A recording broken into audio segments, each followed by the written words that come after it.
Satrio mendengar ejekan itu, tapi hanya menunduk. Ia tak membela diri. Karung di punggungnya jadi bahan tertawaan. Nama saya Satrio.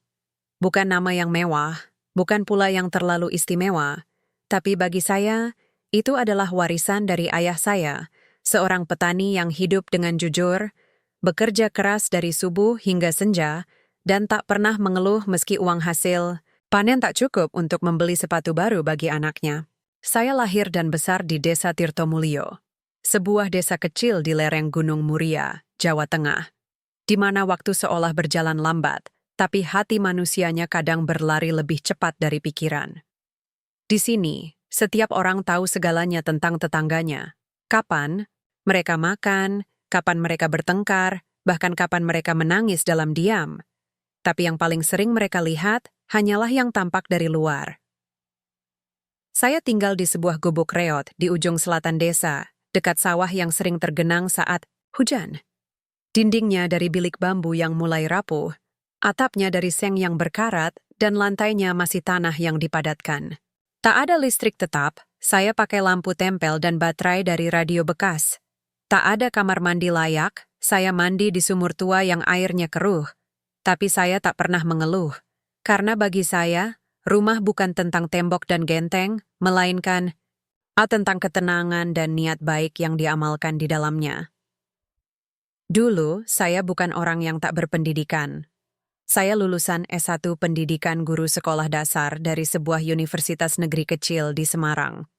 Saya pernah menjadi guru di SD Negeri 2, Tirtomulyo selama 5 tahun. Saya mencintai pekerjaan itu. Melihat anak-anak desa yang buta huruf bisa membaca, menulis, bahkan bermimpi jadi dokter atau guru seperti saya, itu adalah kebahagiaan sejati. Tapi kemudian, saya memilih mengundurkan diri. Bukan karena malas, bukan karena gagal, tapi karena ingin fokus pada satu hal. Mendirikan sekolah kecil bagi anak-anak yang tak bisa sekolah karena jarak, biaya, atau keluarga yang tak peduli. Saya gunakan sebagian tabungan, pinjam sana-sini, bahkan rela jual perhiasan ibu yang sudah tiada. Dan sekolah itu akhirnya berdiri, walau hanya berupa gubuk bambu dengan meja kayu bekas. Tapi di sanalah cahaya pertama bagi banyak anak mulai menyala. Namun, hidup tak selalu berjalan seperti rencana. Di tengah perjuangan itu, istri saya, Ratih, mulai merasa malu. Awalnya, ia mendukung. Tapi lama-lama, ia merasa hidup kami tak maju-maju. Ia ingin punya rumah bagus, mobil, pakaian mahal, dan jabatan yang membuat orang hormat. Ia sering membandingkan kami dengan tetangga yang suaminya jadi perangkat desa, punya motor baru, dan sering makan di warung kota. Kita kayak orang miskin. Terus, Sat, katanya suatu malam, dengan nada yang bukan marah, tapi lebih seperti putus asa. Aku capek jadi istri guru miskin. Saya hanya diam. Saya tahu ia butuh lebih. Tapi saya juga tahu, jika saya mengejar uang, maka sekolah itu akan runtuh, maka saya memilih tetap pada jalan saya, dan akhirnya Ratih pergi. Ia menikah lagi dengan Bayu, perangkat desa yang dulu sering datang ke rumah hanya untuk menunjukkan motor barunya. Ia pergi tanpa pamit, hanya meninggalkan surat kecil di meja. Maaf, aku tak kuat lagi hidup seperti ini. Saya tak mengejar. Saya tahu ya cinta yang dipaksakan tak akan pernah bahagia. Sejak itu saya hidup sendiri. Tak ada dendam, hanya luka yang perlahan sembuh. Saya tetap mengajar anak-anak, membantu petani membetulkan alat pertanian, dan kadang merawat warga yang sakit karena saya sempat belajar pengobatan tradisional dari kakek saya. Tapi bagi sebagian besar warga, saya sudah hilang. Mereka tak lagi melihat saya sebagai guru, tapi sebagai Satrio Silusu, pria tua sebelum waktunya, yang bajunya selalu compang-camping, sepatunya bolong, dan rambutnya acak-acakan. Mereka tak tahu bahwa di balik penampilan itu, saya masih punya rencana, masih punya mimpi, masih punya uang, bukan untuk saya, tapi untuk desa. Hari ini, pagi yang mendung. Langit kelabu, angin berhembus pelan membawa bau tanah basah. Saya bangun lebih awal dari biasanya. Hari pembagian bantuan sosial PKH dan BLT. Saya tahu banyak warga yang sangat membutuhkan uang ini. Tapi saya juga tahu, saya berhak menerimanya. Saya belum menikah lagi, tak punya anak yang sekolah, dan penghasilan saya hanya dari hasil kebun kecil dan bantuan sukarela dari warga yang masih menghargai saya. Saya bukan orang kaya, dan meski saya punya simpanan, saya tak boleh menolak hak saya sebagai warga negara yang miskin secara administratif. Karena jika saya menolak, maka uang itu akan diberikan ke orang lain yang mungkin tidak lebih butuh, atau bahkan menyalahgunakannya. Saya berpakaian seadanya, kemeja lengan panjang yang sudah pudar, celana hitam yang robek di lutut, dan sepatu, kulit yang solnya terlepas diikat dengan tali rafia. Di punggung, saya bawa karung goni. Bukan karung sampah, bukan karung beras kosong, tapi karung yang berisi tumpukan uang. Uang dari penjualan sebagian tanah warisan ayah saya, yang saya jual 6 bulan lalu demi membiayai pembangunan masjid yang roboh saat hujan deras.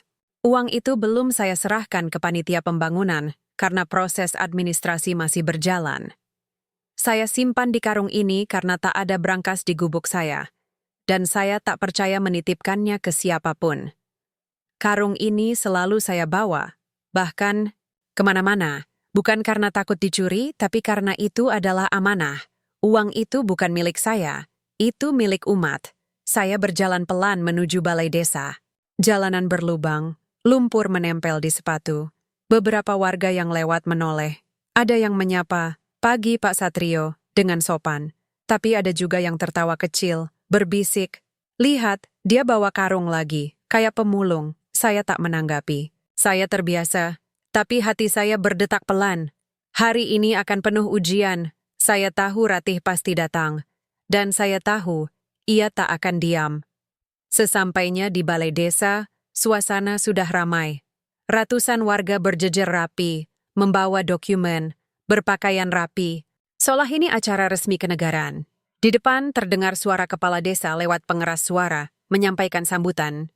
Di sampingnya Bayu duduk tegak, memakai seragam perangkat desa, kancing teratas di kancing rapat, jam tangan mewah terlihat jelas. Dan di sampingnya Ratih. Ia memakai kebaya batik yang mahal, rambutnya dikepang rapi, tas kulit impor tergantung di bahu. Ia tertawa keras, bercanda dengan ibu-ibu lain. Matanya tajam, mulutnya lincah. Saat ia melihat saya, senyumnya berubah. Bukan senyum hangat, tapi senyum yang penuh arti, senyum yang menyiratkan rasa unggul. Saya duduk di ujung barisan, jauh dari keramaian. Karung saya letakkan di samping kaki. Saya menunduk, memperhatikan ujung sepatu saya yang basah. Saya tak ingin menarik perhatian, tapi entah mengapa hari ini semua mata seolah tertuju pada saya. Mungkin karena karung itu, mungkin karena penampilan saya yang kontras dengan suasana formal ini.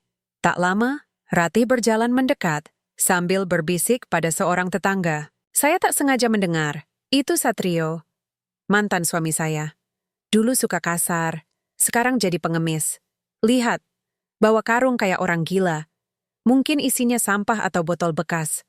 Hah, dasar nggak maju-maju." Tetangganya tertawa. Saya menelan ludah, dadaku sesak. Tapi saya tak menangis. Saya hanya menarik napas dalam, lalu memeluk erat karung itu. Bukan karena malu, tapi karena di dalamnya ada kebenaran yang belum siap saya ungkap. Ada kebaikan yang belum mereka lihat. Ada hati yang masih utuh, meski dunia sudah menghancurkannya. Emprak kali. No, hari ini kami saya datang bukan untuk dipuji, bukan untuk dibanggakan. Saya datang karena saya warga negara yang punya hak. Dan saya datang dengan kepala tegak meski tubuh saya lusuh. Karena saya tahu, kemiskinan yang paling menyakitkan bukanlah tidak punya uang. Tapi ketika orang lain menghakimi, tanpa pernah tahu cerita di baliknya. Panggilan saya akhirnya datang. "Satrio, nomor 47, maju." Saya bangkit. Langkah saya pelan, tapi pasti. Di balik ejekan, di balik tatapan hina, saya berjalan menuju mimbar kecil di depan. Menuju uang BLT yang hanya 600.000. Uang yang bagi saya tak seberapa. Tapi bagi banyak orang di sini, bisa jadi harapan untuk bertahan hidup sebulan. Saya menerima uang itu, tidak dengan tangan gemetar, tapi dengan kepala tertunduk. Bukan karena malu, tapi karena harapan. Harapan bahwa suatu hari mereka semua akan tahu siapa saya sebenarnya, dan mereka akan diam. Saya berdiri di depan mimbar, di tengah balai desa yang penuh sesak.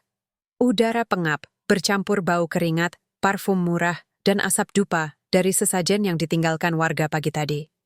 Uang BLT sebesar 600.000 sudah saya genggam erat di tangan kanan. Selembaran kertas kecil dari panitia menyertai bukti bahwa saya telah menerima bantuan negara.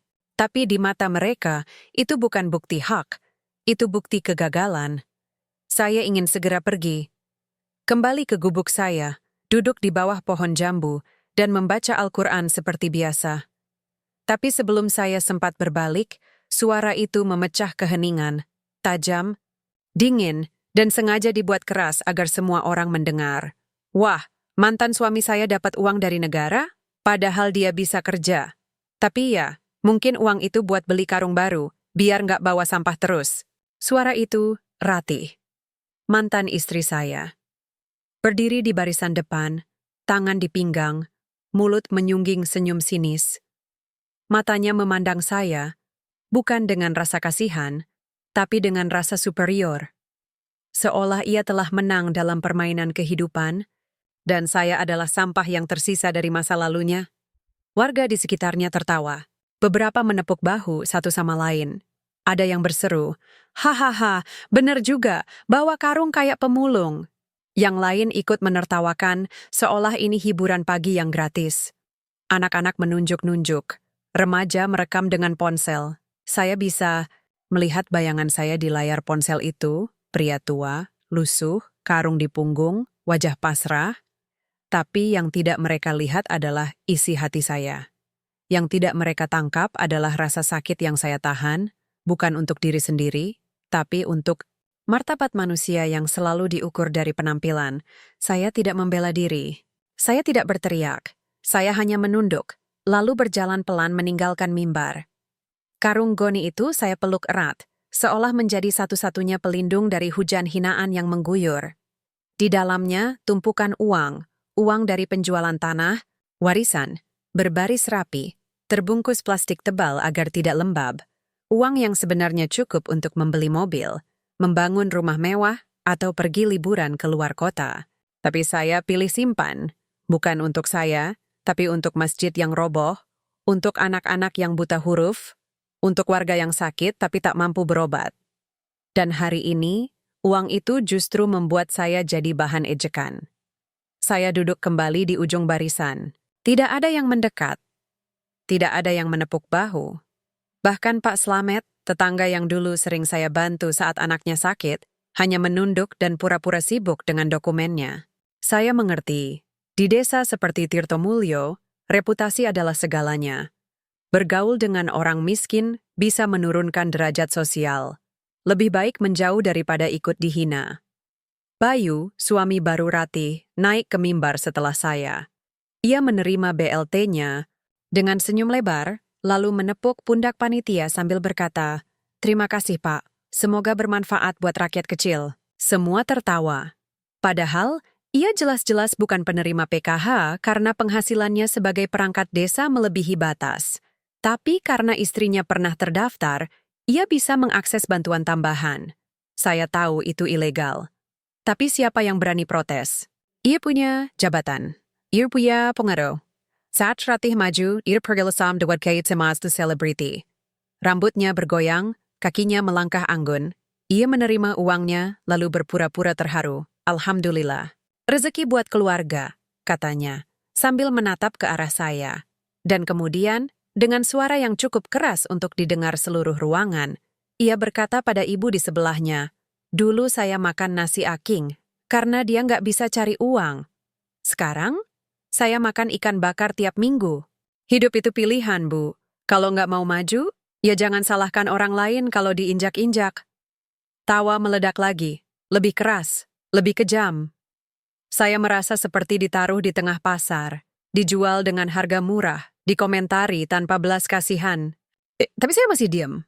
Saya masih menahan, karena saya tahu kemarahan hanya akan membuat mereka semakin puas.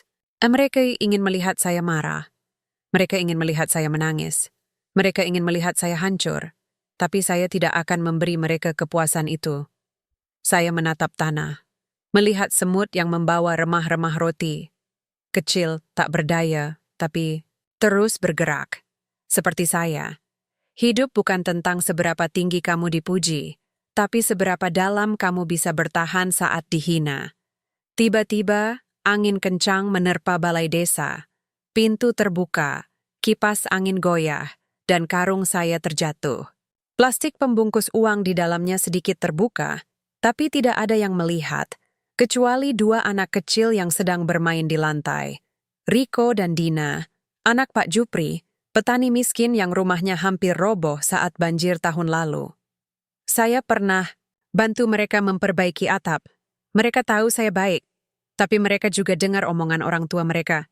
Jangan dekat-dekat Pak Satrio, nanti kamu dikira miskin juga. Riko mengintip ke dalam karung. Matanya membelalak. Dina, itu uang? Dina mengintip. Napasnya tertahan. Banyak banget. 100-an, 50 ribuan. Kayak di TV. Tapi mereka tak berani bersuara. Hanya saling berpandangan, lalu kabur keluar, bersembunyi di balik tembok. Saya mengangkat karung itu perlahan. Tidak marah, tidak panik, tapi ada rasa waspada. Saya tahu, jika rahasia ini terbongkar sekarang, sebelum waktunya, maka semua bisa berantakan. Uang ini bukan untuk saya pamerkan, ini amanah. Dan amanah harus disampaikan pada waktunya, dengan cara yang benar.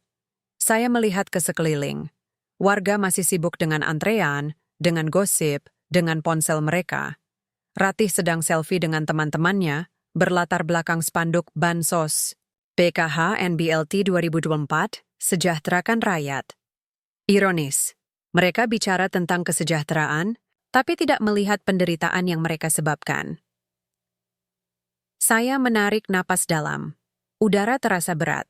Seperti ada beban tak kasat mata yang menekan dada. Tapi saya tetap duduk tenang. Karena saya percaya, kebenaran itu seperti benih. Ditanam dalam, diam, tumbuh perlahan, dan saat akarnya kuat, ia akan muncul ke permukaan, tak peduli seberapa keras orang menginjaknya. Saya menatap langit melalui celah atap balai desa. Mendung mulai menipis. Ada secercah cahaya yang menyelinap masuk, seperti harapan, seperti jawaban dari doa yang selama ini saya panjatkan setiap malam. Ya Allah, jangan biarkan kebaikanmu tersembunyi selamanya. Biarkan mereka tahu bahwa kemuliaan bukan milik yang paling banyak, tapi milik yang paling tulus. Saya menggenggam karung itu lagi, lebih erat, bukan karena takut kehilangan uang, tapi karena takut kehilangan makna dari semua yang telah saya perjuangkan. Hari ini, saya dihina. Tapi besok, mungkin, hanya mungkin, mereka akan belajar arti dari sebuah kehormatan yang tak bisa dibeli dengan uang, jabatan, atau pakaian. Mahal. Dan saat itu tiba, saya tak akan meminta maaf karena diam. Saya hanya akan tersenyum. Karena kebenaran. Pada akhirnya, selalu menang. Meski harus menunggu 50 menit lagi. Saya duduk di ujung barisan. Karung goni kembali saya peluk erat, seolah menjadi perisai dari dunia yang terus memandang rendah. Tawa dan bisik-bisik masih menggema di sekitar, tapi saya sudah tak mendengar dengan telinga.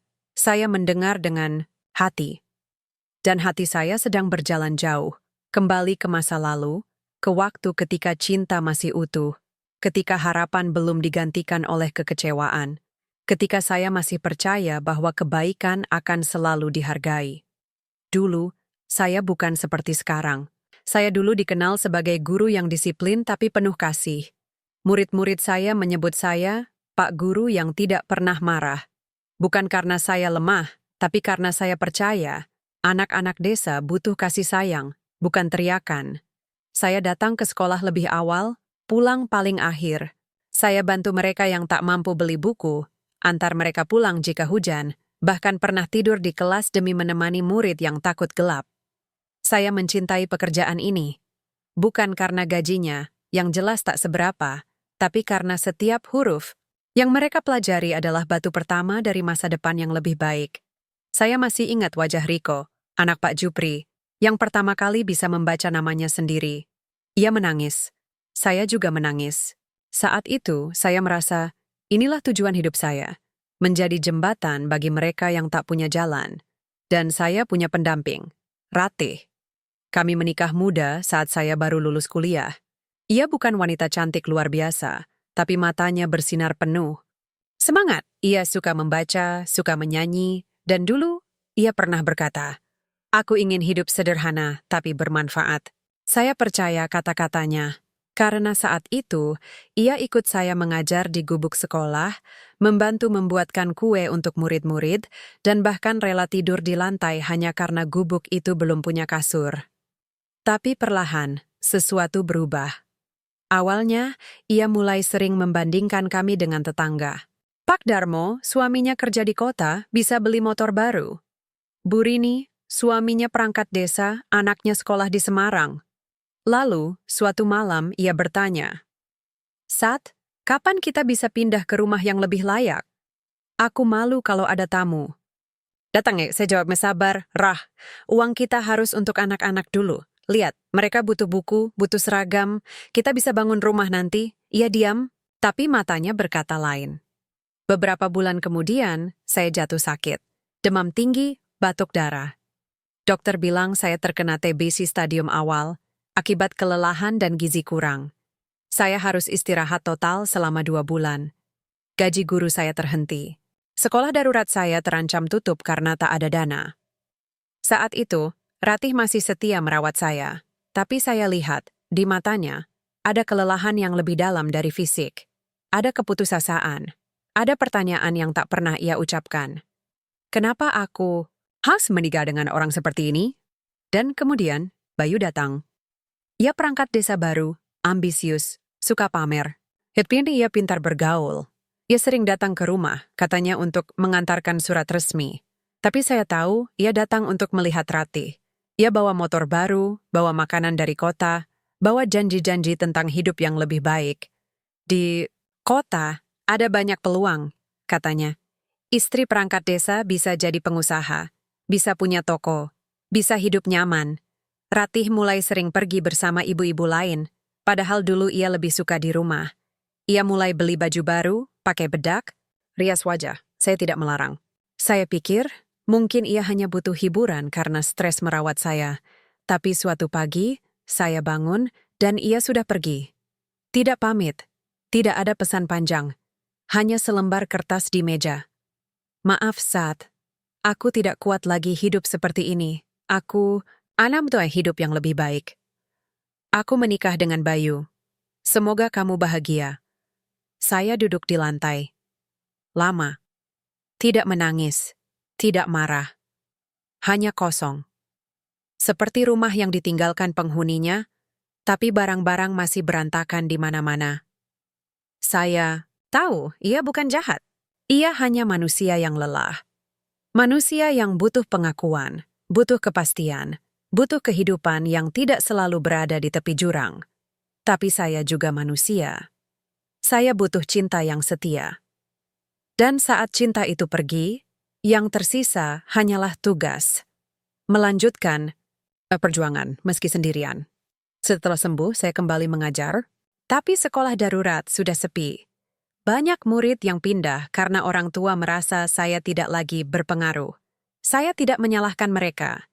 Di desa, orang butuh figur yang bisa dibanggakan. Saya hanya guru miskin yang istrinya yuk kabur. Tapi saya tidak menyerah. Saya mulai merancang rencana besar. Membangun sekolah permanen. Tapi butuh dana. Saya tidak punya tabungan. Saya tidak punya keluarga kaya. Maka saya ambil keputusan yang paling sulit dalam hidup saya. Menjual sebagian tanah warisan ayah saya. Tanah itu, 2 hektar di lereng selatan, adalah harta terakhir keluarga kami. Ayah saya bercocok tanam di sana selama 40 tahun. Ia bilang, "Tanah ini bukan milik kita, Sat. Ini amanah dari leluhur. Jagalah baik-baik." Tapi saya berkata pada kuburannya, "Ayah, izinkan aku menjual sebagian. Bukan untuk kemewahan, tapi untuk masa depan anak-anak desa. Agar mereka tidak seperti aku, punya mimpi, tapi tak punya jalan." Saya jual 1/2 hektar. Harganya cukup. 50 juta. Uang itu saya bagi 3. Pertama, 150 juta untuk membangun masjid yang roboh saat hujan deras. Masjid itu tempat saya sholat sejak kecil. Tempat saya belajar Al-Quran. Tempat saya menemukan ketenangan. Saya tidak bisa biarkan ia hancur begitu saja. Kedua, 200 juta untuk beasiswa bagi 20 anak kurang mampu di desa ini, termasuk Riko, Dina, dan anak Pak Slamet. Mereka akan saya bantu sampai lulus SMA. Ketiga, 100 juta saya simpan sebagai dana darurat untuk membangun sekolah permanen atau membantu warga yang sakit berat. Saya tidak simpan uang itu di bank. Saya tidak percaya sistem yang bisa runtuh kapan saja. Saya bungkus rapi dalam plastik tebal, masukkan ke karung goni yang saya beli dari pasar.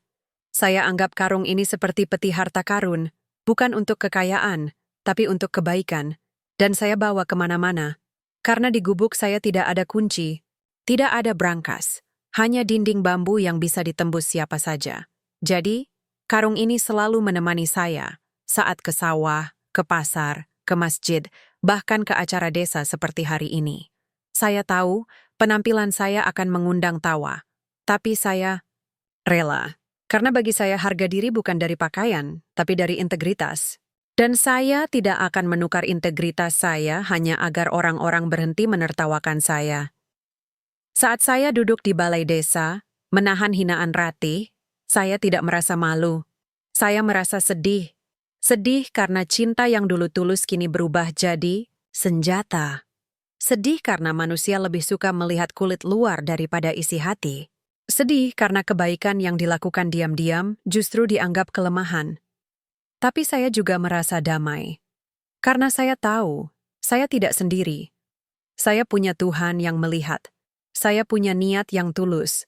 Dan saya punya harapan bahwa suatu hari, desa ini akan belajar arti dari kemuliaan yang sebenarnya. Saya menatap keluar.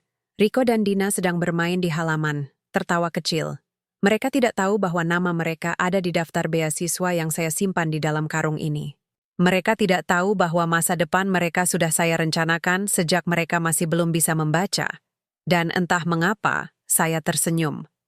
Karena di tengah hinaan, di tengah kesedihan, ada hal yang tidak bisa dihancurkan oleh ejekan siapapun. Keyakinan bahwa kebaikan pada akhirnya akan selalu menemukan jalannya sendiri. Saya masih duduk di ujung barisan, karung goni tergenggam erat di pangkuan. Seperti bayi yang baru lahir dan harus dilindungi dari dunia yang kejam. Udara di balai desa mulai panas. Terik matahari menyelinap melalui celah-celah atap seng yang bocor membakar ubin lantai. Suara kepala desa yang membacakan daftar penerima bantuan terdengar monoton, hampir tak bersemangat. Warga mulai gelisah, ada yang menguap, ada yang sibuk dengan ponsel, ada yang saling berbisik tentang harga beras dan rencana liburan lebaran. Tapi saya tidak fokus pada itu. Saya merasa ada sesuatu yang berbeda. Seperti getaran halus di udara. Seolah-olah, alam tahu bahwa hari ini bukan sekadar hari pembagian BLT, tapi hari penghakiman dan penebusan. Mata saya tertarik pada 2 sosok kecil yang bermain di luar balai, Riko dan Dina. Anak-anak itu tidak ikut antre, tentu saja. Mereka bukan penerima bantuan, tapi mereka tampak asyik, melompat-lompat, berlari-larian, seolah dunia ini masih penuh ajaib. Saya memperhatikan mereka. Riko, yang dulu tak bisa menyebut huruf R dengan benar, kini sudah bisa membaca buku pelajaran kelas 4. Dina, yang pernah menangis karena sepatunya bolong, kini tersenyum lebar setiap kali datang ke gubuk sekolah saya. Saya merasa bangga. Bukan karena saya hebat, tapi karena mereka tumbuh. Dan saya tahu, suatu hari nanti mereka akan menjadi bukti bahwa kebaikan itu tidak pernah sia-sia. Tiba-tiba, Riko mendekati tempat saya duduk. Ia tidak bicara, hanya menatap karung saya dengan mata penuh rasa ingin tahu. Pak Satrio, isi karungnya apa? Tanyanya pelan. Saya tersenyum tipis. Isinya rahasia, nak. Ia cemberut. Tapi kok berat? Kayak isi batu. Bukan batu. Tapi sesuatu yang lebih berharga. Dina ikut mendekat. Bisa dilihat? Cuma sekilas? Saya geleng. Kepala. Belum waktunya. Mereka mengangguk, lalu berlari pergi. Tapi saya lihat, mereka tidak benar-benar pergi. Mereka bersembunyi di balik tembok samping balai, mengintip saya dari jauh. Saya tidak marah. Saya tahu, anak-anak punya rasa ingin tahu yang alami. Dan saya juga pernah seperti mereka. Dulu, saat kecil, saya pernah membongkar kotak milik ayah saya hanya karena penasaran. Beberapa menit kemudian, acara pembagian resmi selesai. Kepala desa menutup dengan doa singkat, lalu semua warga mulai membubarkan diri. Ratih dan Bayu pergi duluan, naik motor baru, dengan suara knalpot yang sengaja dibuat keras, seperti ingin memastikan semua orang tahu bahwa mereka sudah berhasil. Warga lain bergerombol, membicarakan hasil bantuan, rencana belanja, dan tentu saja tentang saya. Lihat tuh, Satrio dapat BLT juga, padahal dia bawa karung isi sampah. Mungkin dia pura-pura miskin biar dapat duit negara. Dasar nggak malu. Dulu istrinya kabur, sekarang jadi gelandangan. Saya biarkan. Saya ambil nafas dalam, lalu berdiri. Saya siap pulang. Tapi saat saya berjalan menuju pintu, karung saya tersangkut di kursi kayu yang rusak. Saya tidak sadar. Karung itu terlepas dari genggaman, jatuh ke tanah, dan sedikit terbuka. Plastik pembungkus uangnya terlihat. Tumpukan uang pecahan 100.000 dan 50.000. Rapi, kering, terikat karet. Dan yang melihatnya pertama kali bukan saya, bukan warga dewasa, tapi Riko. Ia membeku, matanya membulat, ia menarik lengan Dina. Dina, lihat, itu uang banyak banget. Dina menoleh, napasnya tertahan. Serius? Itu uang beneran? Bukan mainan? Riko mengintip lebih dekat. Iya, lihat, ada tulisan Bank Indonesia. Dan banyak banget, kayak di sinetron. Mereka saling berpandangan, bingung, takut, tapi juga terpesona. Lalu, dengan suara berbisik, Dina berkata, "Jangan bilang siapa-siapa, ya, nanti Pak Satrio marah." Tapi Riko menggeleng. Tapi, kok dia bawa uang segitu tapi miskin? Aneh banget. Dia kan bisa beli rumah baru, beli motor. Mungkin dia sedekahin semua, kata Dina tiba-tiba. Matanya bersinar. Kemarin dia bantu Ibu Siti bayar obat. Dan dia yang benerin atap rumah? Oh, kita waktu hujan. Riko mengangguk perlahan. Iya, mungkin uang itu buat orang lain. Tapi rasa penasaran mereka lebih besar dari rasa takut. Mereka diam-diam mengikuti saya dari jauh saat saya mengangkat karung kembali, menutupnya, dan mulai berjalan pelan meninggalkan balai desa. Saya tidak tahu mereka mengikuti. Saya hanya merasa lega bisa pergi dari tempat yang penuh hinaan itu. Saya ingin pulang, duduk di bawah pohon jambu, dan membaca Al-Quran. Ingin merenung. Ingin bersyukur karena meski dihina, saya masih diberi kesempatan untuk hidup dan berbuat baik. Tapi saat saya melewati warung Buminah, saya merasa ada yang aneh. Suara warga tiba-tiba berhenti. Mereka menatap saya bukan dengan ejekan, tapi dengan pandangan aneh, campuran keheranan, kecurigaan, dan ketakutan. Ada yang berbisik-bisik, ada yang menunjuk, ada yang langsung mengambil ponsel. Saya berhenti. Hati saya berdebar. Apa yang terjadi? Tiba-tiba, Riko dan Dina muncul dari balik warung, napas terengah-engah. Mereka tidak menatap saya, tapi saling berbisik cepat. Lalu, Dina berlari ke arah ibunya yang sedang duduk di depan rumah. Bu, aku lihat, karung Pak Satrio isi uang banyak banget. Beneran, aku lihat sendiri. Ibunya tertawa. Apaan sih, Dina? Jangan bohong, Pak Satrio kan miskin. Beneran, Bu, aku sama Riko lihat, uangnya banyak banget, mungkin miliaran. Ibu, Dina tidak langsung percaya, tapi ia melihat ekspresi anaknya tidak seperti berbohong. Ia menatap saya, yang masih berdiri di tengah jalan, bingung. Lalu, Riko datang ke ayahnya, Pak Jupri. Yah, aku lihat uang di karung Pak Satrio.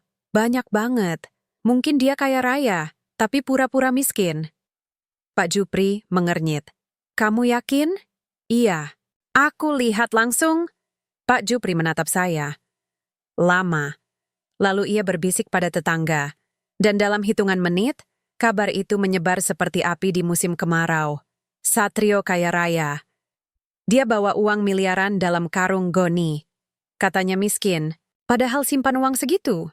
Itu uang haram? Rampokan? Atau warisan? Tanahnya dijual? Saya berdiri di tengah jalan, dikelilingi bisikan. Saya tidak mengerti. Sampai akhirnya kepala desa keluar dari balai, wajahnya serius. Ia memanggil saya. Pak Satrio, tolong kembali ke balai. Ada yang perlu kita bicarakan. Saya menatapnya.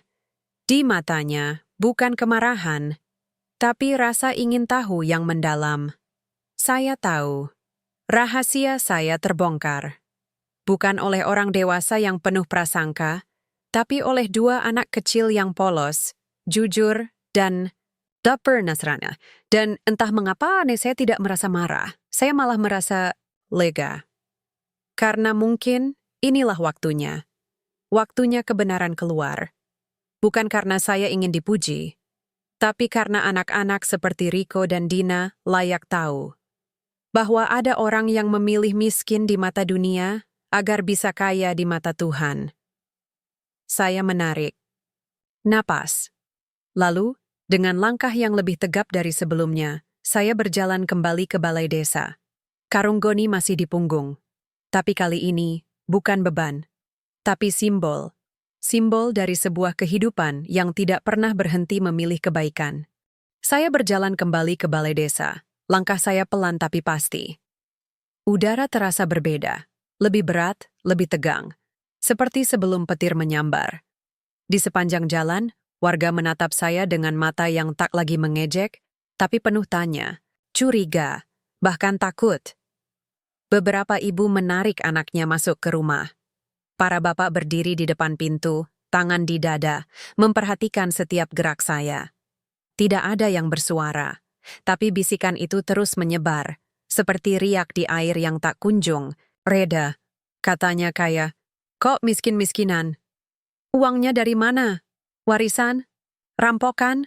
Jangan-jangan dia bohong dari dulu. Tapi kenapa simpan di karung goni? Gila kali. Saya tidak menoleh. Saya hanya menatap lurus ke depan. Balai desa terlihat seperti benteng. Tempat yang tadi menghina saya, kini menjadi panggung pengadilan tak resmi. Di depan pintu, kepala, desa berdiri, wajahnya serius. Di sampingnya Bayu dan Ratih. Mereka datang kembali. Entah karena penasaran, entah karena rasa bersalah yang mulai menggerogoti hati. Ratih menatap saya.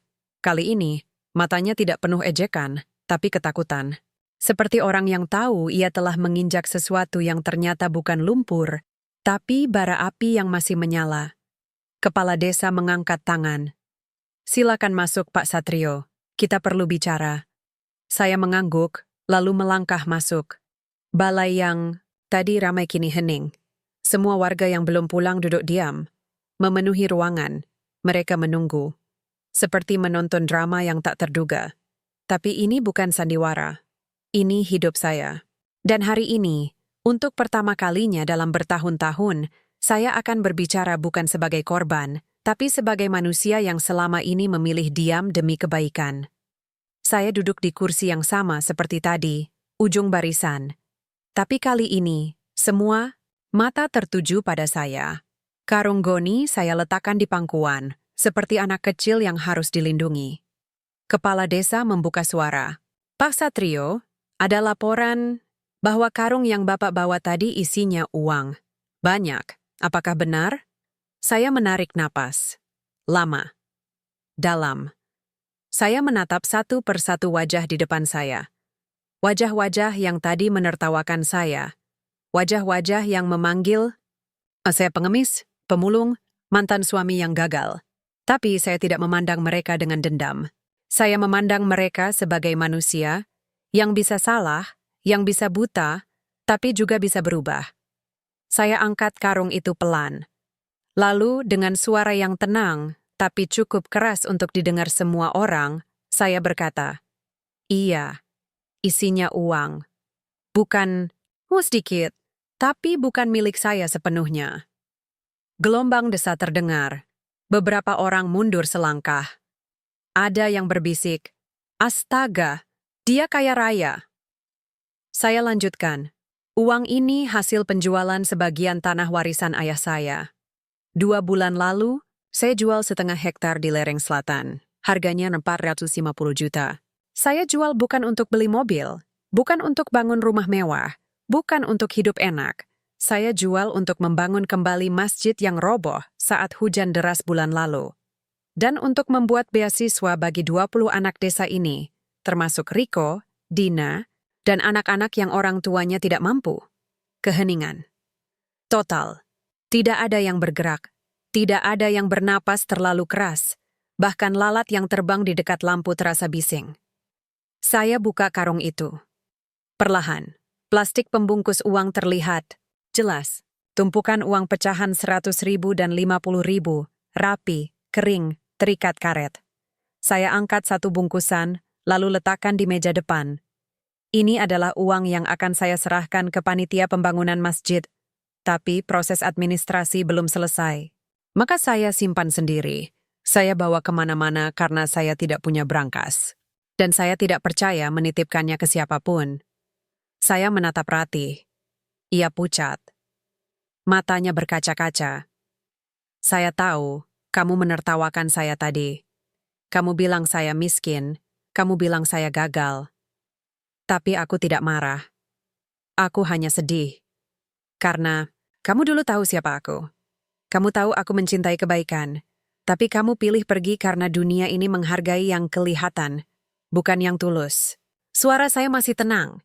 Tapi di baliknya, ada getaran yang tak bisa saya sembunyikan. Ini bukan tentang balas dendam. Ini tentang kebenaran. Dan kebenaran, meski pahit, harus diucapkan. Saya menoleh ke warga. Saya tidak marah kalian menertawakan. Aukina, ya saya tahu, penampilan saya memang seperti pemulung. Baju saya compang-camping, sepatu bolong, rambut acak-acakan. Tapi saya memilih hidup seperti ini.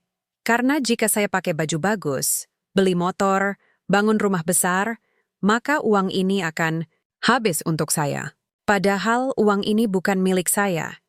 Ini amanah. Untuk masjid. Untuk anak-anak. Untuk desa kita. Saya mengangkat tumpukan uang itu. Saya miskin secara penampilan.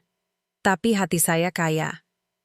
Karena saya tahu, setiap rupiah yang saya simpan akan menjadi doa, menjadi ilmu, menjadi harapan bagi yang tidak punya. Saya tidak pamer, karena kebaikan bukan untuk dipamerkan. Saya tidak marah, karena kemarahan hanya akan menghancurkan cinta.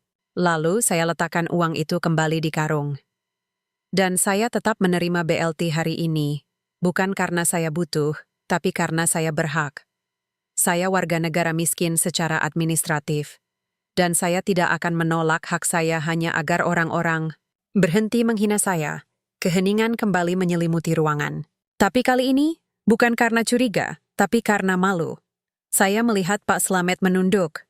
Ibu Siti menangis pelan. Anak-anak yang tadi menertawakan saya kini menatap dengan mata penuh hormat. Dan Ratih, ia berdiri gemetar. Wajahnya pucat pasi. Mulutnya terbuka, tapi tak keluar suara. Seperti orang yang baru menyadari bahwa ia telah menginjak bunga yang indah, mengira itu gulma. Lalu, tanpa suara, ia jatuh, pingsan. Bayu berteriak, Ratih, lalu menangkapnya sebelum tubuhnya menyentuh lantai. Tapi, saya tidak bergerak. Saya hanya menatapnya, bukan dengan kemenangan, tapi dengan belas kasihan. Karena saya tahu, rasa malu yang dia rasakan sekarang lebih pedih dari semua ejekan yang pernah saya terima. Dan di tengah keheningan itu, satu suara kecil terdengar dari belakang. Riko, Pak Satrio, kamu hebat. Lalu, Dina menyusul, kami bangga sama kamu. Dan satu persatu, warga mulai berdiri. Tidak tepuk tangan, tidak sorak-sorai, tapi mereka menunduk sebagai tanda hormat. Karena hari ini, mereka belajar sesuatu yang tidak diajarkan di sekolah, tidak diajarkan di masjid, tidak diajarkan di televisi, bahwa kemuliaan bukan milik yang paling banyak, tapi milik yang paling tulus memberi. Ratih terbaring di atas tikar tipis di ruang samping balai desa, wajahnya pucat seperti kertas. Kepalanya terasa ringan, tapi dadanya sesak, seolah seluruh udara di paru-parunya telah dihisap oleh penyesalan. Bayu duduk di sampingnya, membasuh kain kecil dengan air dari ember, lalu meletakkannya di dahi Ratih. Tangannya gemetar. Bukan karena takut istri sakit, tapi karena ia tahu, ini bukan sakit biasa. Ini adalah luka batin yang tidak bisa disembuhkan dengan obat. Saya berdiri di ambang pintu, tidak masuk, tidak pergi, hanya menatap. Di dalam dada, bukan rasa puas yang muncul, bukan keinginan untuk berkata, "Lihat, kamu yang dulu menertawakan, sekarang pingsan karena malu." Tidak, saya hanya merasa sedih. Sedih melihat orang yang pernah saya cintai, yang pernah tidur di pelukan saya, kini terkapar bukan karena fisik, tapi karena beban moral yang akhirnya menjemputnya. Karena kebenaran itu selalu datang, meski terlambat, meski menyakitkan. Warga berkerumun di luar, tidak ada yang berbicara keras, tidak ada yang menertawakan.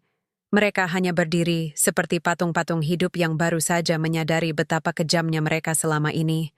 Beberapa ibu menangis pelan. Pak Slamet, yang tadi hanya diam saat Ratih, Carmine Desire kini ia menunduk dalam-dalam, tangan mengepal di dada. Ia berbisik pada istrinya. Aku ikut menertawakan dia, padahal dia yang bantu anak kita waktu sakit. Ibu Siti, janda tua yang rumahnya saya bantu perbaiki atapnya saat hujan deras mendekati saya, matanya berkaca-kaca. Pak Satrio, maafkan kami. Kami tidak tahu. Kami hanya melihat dari luar. Saya mengangguk pelan. Tidak ada kata yang keluar, tapi saya sentuh bahunya dengan lembut. Cukup sebagai isyarat. Saya tidak marah. Saya hanya ingin kalian tahu. Di dalam, Ratih mulai tersentak. Matanya terbuka perlahan. Pandangannya kosong dulu, lalu fokus. Ia melihat Bayu, lalu menatap langit-langit balai yang retak, seperti mencari jawaban dari langit. Lalu, tiba-tiba, napasnya memburu. Dadanya naik turun cepat. Apa yang terjadi? Bayu mencoba menenangkan. Kamu pingsan, sayang. Tenang, sudah lewat. Tapi Ratih tidak tenang. Ia mendudukkan diri dengan kasar, hampir jatuh. Matanya mencari-cari. Lalu, ketika melihat saya berdiri di ambang pintu, ia membeku. Dan kemudian, tanpa peringatan, air matanya meledak. Bukan tangisan kecil, tapi jeritan batin yang tertahan selama bertahun-tahun. Aku mempermalukan suami yang lebih baik dari kalian semua. Suara itu memecah keheningan. Warga di luar terdiam lebih dalam. Bahkan anak-anak berhenti bermain. Ratih menangis sambil memukul-mukul dadanya sendiri. Aku yang dulu bilang dia gagal. Aku yang bilang dia pemulung. Aku yang bilang dia tidak pantas hidup. Padahal dia yang membangun masjid. Dia yang menyelamatkan anak-anak desa. Dia yang tetap jujur meski dihina. Bayu mencoba menenangkan, tapi Ratih mendorongnya. Jangan sentuh aku. Kamu juga. Kamu yang bangga jadi perangkat desa. Padahal kamu ambil BLT, padahal gajimu lebih dari... Cukup! Kamu yang pamer motor, pamer rumah, pamer jabatan. Tapi dia yang miskin, yang lusuh, yang diam-diam menyimpan uang untuk orang lain. Joseph melangkah masuk. Pelan, tidak cepat, tidak perlahan, hanya pasti. Ratih, panggil. Ia menoleh. Wajahnya basah, mata merah, mulut gemetar. Jangan maafkan aku, Sat. Aku tidak pantas. Saya duduk di tikar, tidak terlalu dekat, tidak terlalu jauh. Aku tidak datang untuk memaafkan atau tidak memaafkan. Aku datang karena kamu manusia. Dan manusia bisa salah. Tapi kamu juga bisa berubah. Ia menangis lebih keras. Aku dulu bilang kamu tidak pantas jadi suami. Padahal aku yang tidak pantas jadi istri. Saya menarik napas. Kamu bukan istri yang jahat.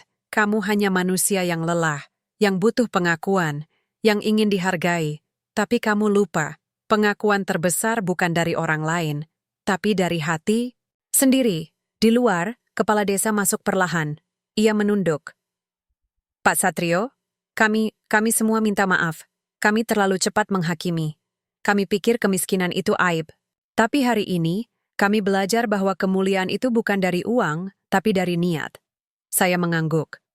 Saya tidak butuh permintaan maaf, tapi saya butuh kalian tahu. Jangan pernah menertawakan orang karena penampilannya. Karena di balik kesederhanaan, bisa jadi tersembunyi kebaikan yang tak terlihat oleh mata, tapi dirasakan oleh hati. Warga mulai masuk, satu persatu. Mereka tidak berbicara banyak, tapi mereka menunduk. Mereka menyentuh lengan saya, beberapa mencium tangan saya, bukan karena saya tokoh besar, tapi karena mereka merasa kecil. Dan di tengah semua itu, Ratih terus menangis. Tapi tangisnya bukan lagi karena malu, tapi karena penyesalan yang tulus. Bayu akhirnya berlutut di depan saya. Pak Satrio, saya minta maaf. Saya ikut menertawakan, saya ikut merendahkan. Saya bahkan ambil BLT padahal tidak berhak. Saya akan kembalikan uang itu. Dan saya mohon izinkan saya membantu pembangunan masjid. Saya ingin menebus. Saya bantu ia bangkit. Tidak perlu minta izin. Masjid itu untuk semua, termasuk kamu. Asal niatmu tulus. Di luar, langit mulai gelap. Hujan turun pelan. Air hujan menetes dari atap balai, membasahi lantai. Tapi tidak ada yang peduli.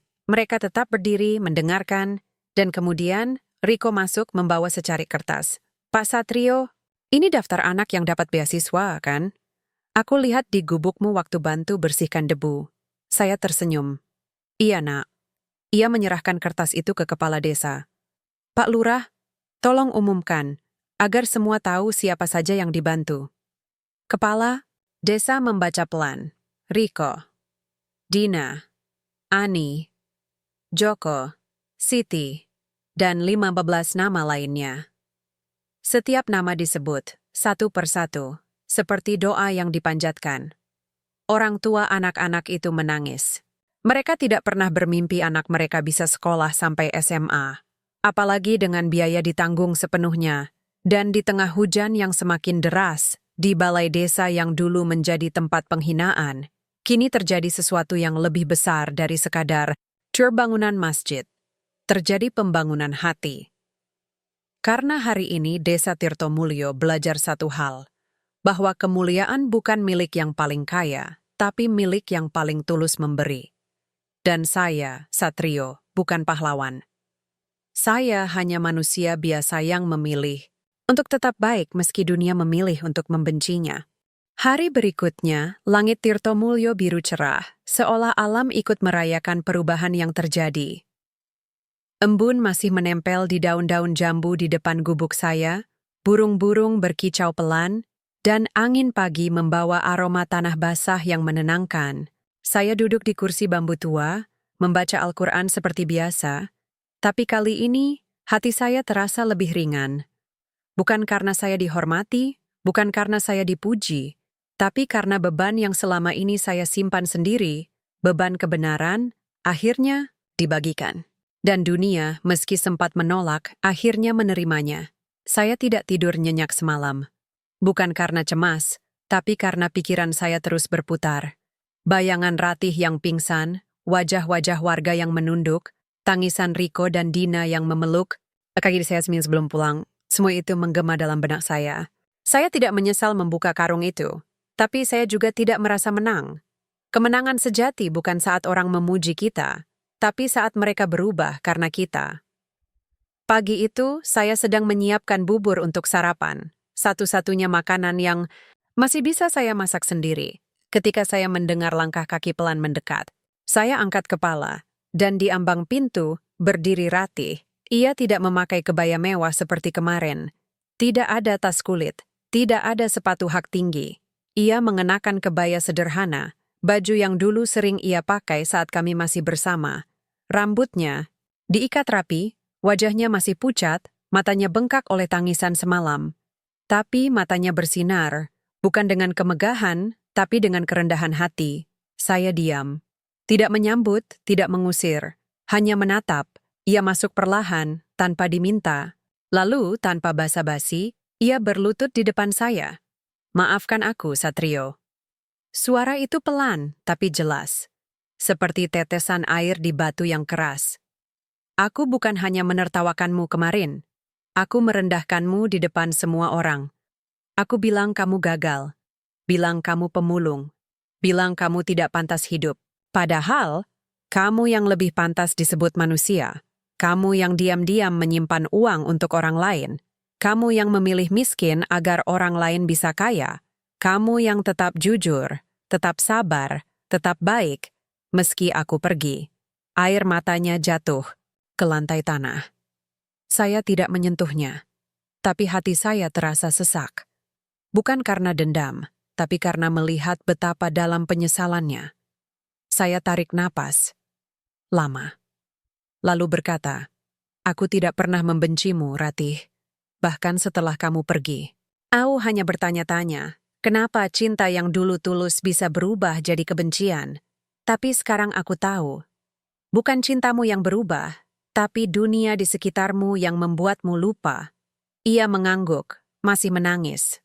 Aku terlalu sibuk ingin terlihat sukses, ingin dihormati, ingin punya rumah bagus, motor baru, jabatan.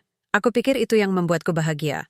Tapi kemarin saat aku pingsan, aku bermimpi.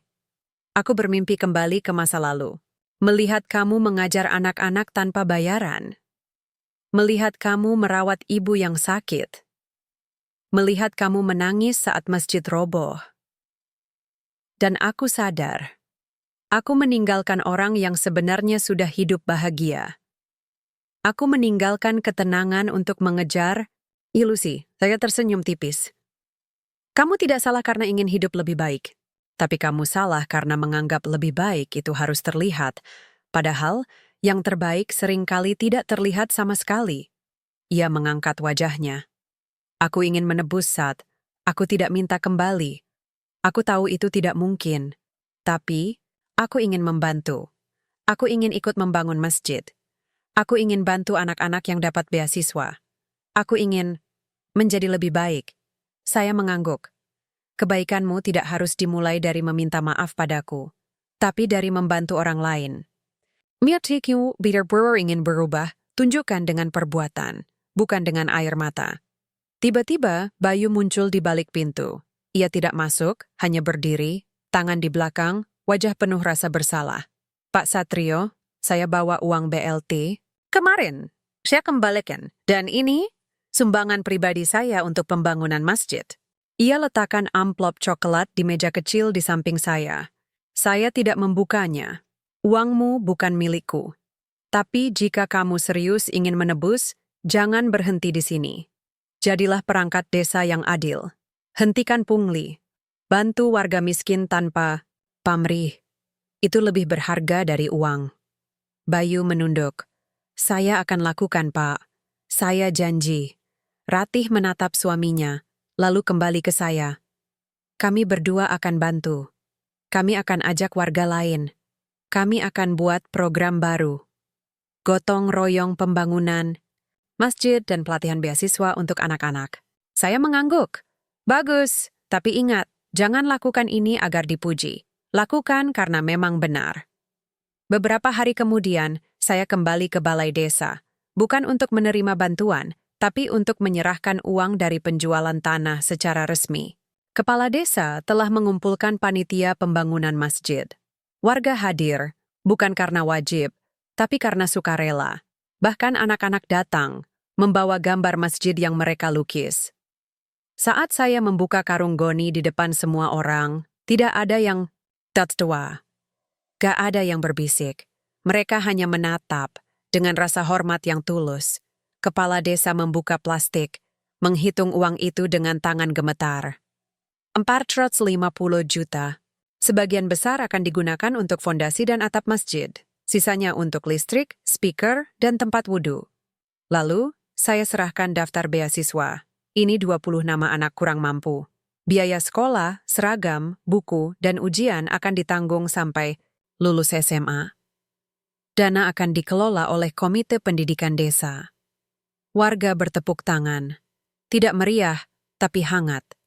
Tulus, dan di tengah acara itu, Ratih maju ke depan. Ia tidak bicara banyak, hanya berkata, "Saya dulu menertawakan Pak Satrio. Tapi, hari ini saya belajar bahwa orang paling miskin di mata dunia bisa jadi yang paling kaya di mata Tuhan. Saya minta maaf. Ada yang ingin saya bergabung menjadi bagian dari kebaikan ini.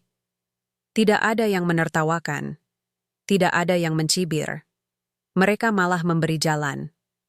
Seorang anak kecil, Riko, berteriak dari barisan belakang. "Pak Satrio, nanti kalau saya jadi guru, saya ingin seperti kamu." Saya tersenyum. Mata saya berkaca-kaca, karena di saat itulah saya tahu. Perubahan bukan datang dari kemarahan, bukan dari hukuman, tapi dari kebaikan yang diam-diam tumbuh. Seperti rumput di celah batu yang akhirnya mampu menggoyahkan gunung.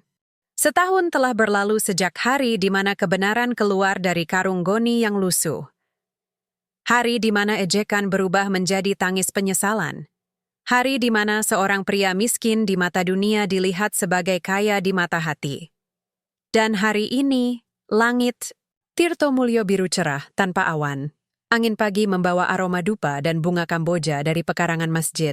Burung-burung berkicau di pohon randu.